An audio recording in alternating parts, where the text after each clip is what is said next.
Hey there, it's time for another restoration blog where I take you for a tour around the shop and I show you projects that might not make it into another video. I think we'll start today with the Datsun Rally Car. I had a mishap with this car, had a little engine fire, and that's because of these air filters. These Edelbrock air filters use this foam, and if your car backfires, they can easily light this on fire.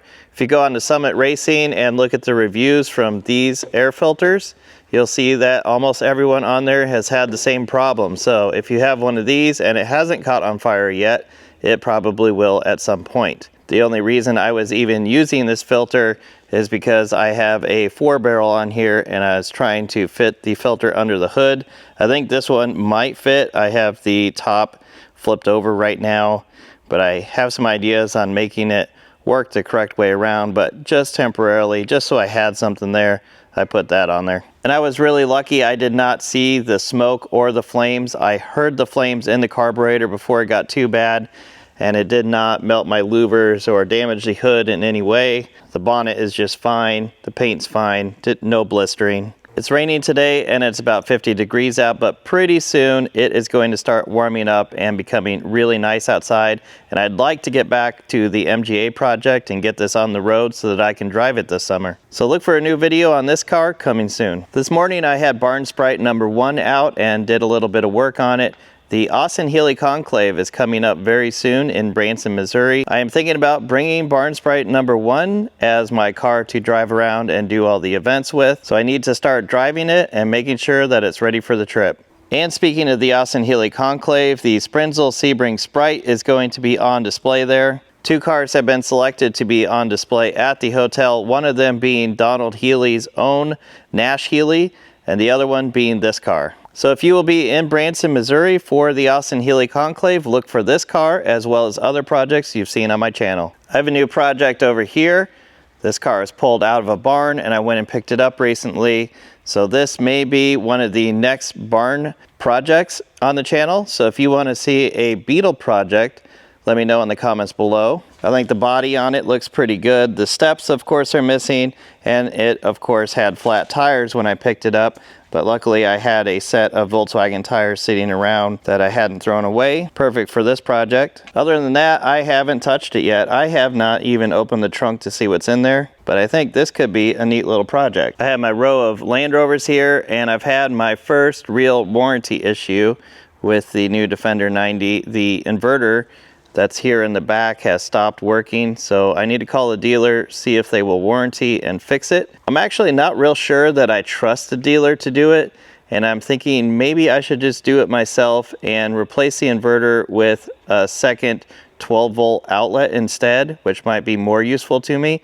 Let me know in the comments below what you think I should do. I am registered for the Distinguished Gentleman's Ride again this year, and this year I would like to take my Ariel Red Hunter. I, of course, have not had the bike running yet this year. The weather needs to warm up a little bit more for that. Getting this bike out, getting it running again, and making sure that it's good for the ride could be a video. So if you're interested in seeing a video on my Ariel Red Hunter, let me know in the comments below. Over here I have the Dodge M37 on the lift. I'm starting to go through it and fix everything that broke down at Sand Hollow. So you'll see a new video on this vehicle soon. And this car looks a lot different than the last time you saw it. The Barn Find 355 is looking great. Nick from Slick Solutions came over and detailed this for his Instagram channel. So if you want to see the cleanup process on this, check out Slick Solutions on Instagram. The right-hand drive Sunbeam Tiger project is really coming along. I ordered this new set of Panasport wheels for it, as well as these Falcon tires. I think they look great on this car. The engine is in the car now, and I'm tracking down the appropriate carburetor. I haven't decided what I'm going to do with the wire harness yet. It seems to be in okay condition, but they do sell reproductions. And I'm currently torn if I want to put a reproduction wire harness in here or not. You'll have to wait till next month to find out. The Bronco project, rebuilt from individual pieces of metal, is really coming along. The doors are in the paint booth right now with fresh primer on them. The doors are original. The windshield frame is going to be original.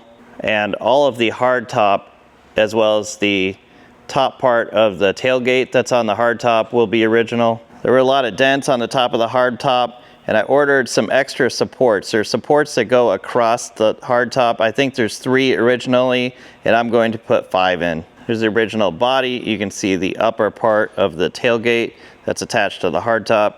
The dashboard is the original dashboard, so that's in primer and ready to go. It shouldn't be long now until the engine for the Healey 106 is done. Then I can plop the engine in here and start finishing the bodywork. I've got some jet airplane parts here that are being done for a friend, and this is kind of interesting. This is one of the engine cradles for that Grumman Goose that I featured in videos, and I have all the stuff that goes around on the engine all powder coated and ready to go as well. So one side is all done and ready, so the new engine can be put into the cradle, and then the other side can be done so that the parts aren't mixed up. The 63 Corvette is in an interesting stage of the restoration now. So the paint has been applied to it, and the first step to do is to knock off all the little nibs in the paint, and then you need to wet sand it. So you can see the difference of what the paint looks like straight out of the paint booth. This is what it looks like when you've wet sanded it. And if you've never seen this before, you might have a hard time believing that this is what you actually want to do to your paint. And then once you polish this up, it will be a nice mirror shine afterwards. But you have to make it look pretty terrible before you can make it look good. This is the original color of Daytona blue, and when it's in the light, it really pops out with that blue. Otherwise, it just looks dark and black. It's a really neat color. And I think that's all that I have time for today, so if you want to see more videos like this, comment below and click subscribe.